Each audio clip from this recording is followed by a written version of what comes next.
Stay tuned if you'd like to join us for another edition of Ill-Advised Bedtime Stories with Pastor Phil.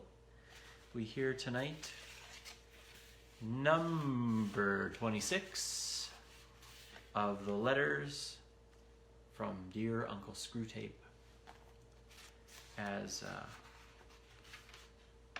reported by C.S. Lewis.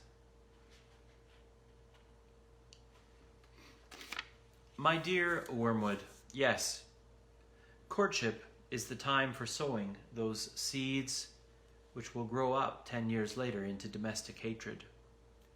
The enchantment of unsatisfied desire produces results which the humans can be made to mistake for the results of charity. Avail yourself of the ambiguity in the word love.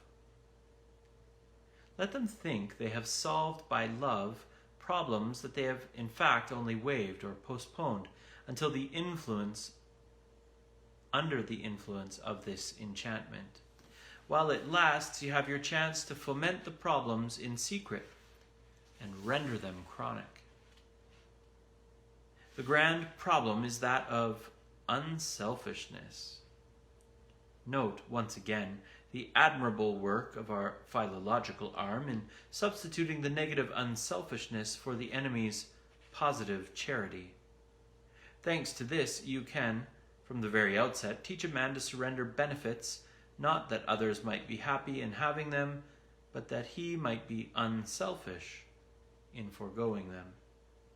That is a great point gained. Another great help, where the parties concerned are male and female, is the divergence of view about unselfishness which we have built up between the sexes. A woman means by unselfishness chiefly taking trouble for others. A man means not giving trouble to others. As a result, a woman who is quite far gone in the enemy's service will make a nuisance of herself on a larger scale than any man, except those whom our Father has dominated completely. And conversely, a man will live long in the enemy's camp before he undertakes as much spontaneous work to please others as a quite ordinary woman may do every day. Thus, while the woman thinks of doing good offices and the man of respecting other people's rights, each sex, without any obvious unreason, can and does regard the other as radically selfish. On top of these confusions, you can now introduce a few more. The erotic enchantment produces a mutual complacence in which each is really pleased to give in to the wishes of the other. They also know that the enemy demands of them a degree of charity which, if attained, will result in similar actions. You must make them establish as a law for their whole married life that degree of mutual self-sacrifice which is at present sprouting naturally out of the enchantment, but which, when the enchantment dies away, they will not have charity enough to enable them to perform. They will not see the trap, since they are under the double blindness of mistaking sexual excitement for charity, and thinking that the excitement will last.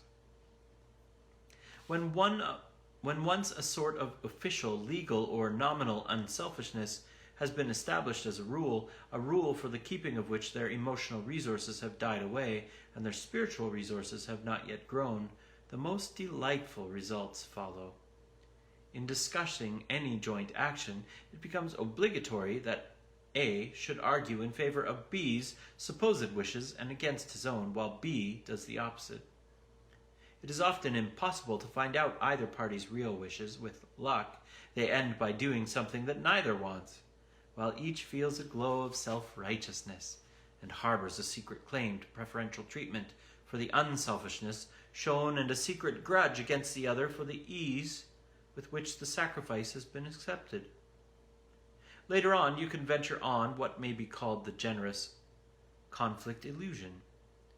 This game is best played with more than 2 players in a family, with grown-up children, for example.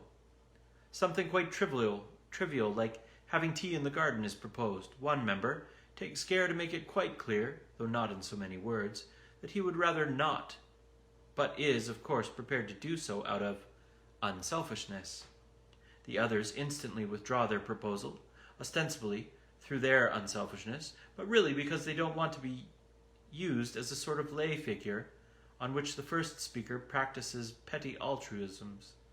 But he is not going to be done out of his debauch of unselfishness either. He insists on doing what the others want. They insist on doing what he wants. Passions are roused. Soon someone is saying, "Very well then, I won't have any tea at all," and a real quarrel ensues with bitter resentment on both sides. You see how it is done? If each side had been frankly contending for its own real wish, they would all have kept within the bounds of reason and courtesy. But just because the contention is reversed, and each side is fighting for the other side's battle, all the bitterness which really flows from thwarted self-righteousness and obstinacy, and the accumulated grudges of the last 10 years, is concealed from them by the nominal or official unselfishness of what they are doing, or, at least, held to be excused by it. Each side is indeed quite alive to the cheap quality of the adversary's unselfishness, and of the false position into which he is trying to force them, but each manages to feel blameless and ill-used itself, with no more dishonesty than comes natural to a human. A sensible human once said, if people knew how much ill-feeling unselfishness occasions, it would not be so often recommended from the pulpit. And again, she's the sort of woman who lives for others. You can always tell the others by their hunted expression. All this can be begun even in the period of courtship. A little real selfishness on your patient's part is often of less value in the long run for securing his soul than the first beginnings of that elaborate and conscious unselfishness which may one day blossom into the sort I described. Some degree of mutual falseness, some surprise that the girl does not always notice how selfish he is being, can be smuggled in already. Cherish these things, and above all, don't let the young fools notice them. Notice them. They will be on the road discovering that love is not enough, that charity is needed and not yet achieved, and that no external law can supply its. I wish Slum Trippet could do something about undermining that young woman's sense of the ridiculous. Your affectionate uncle, Screwtape. Good night, friends.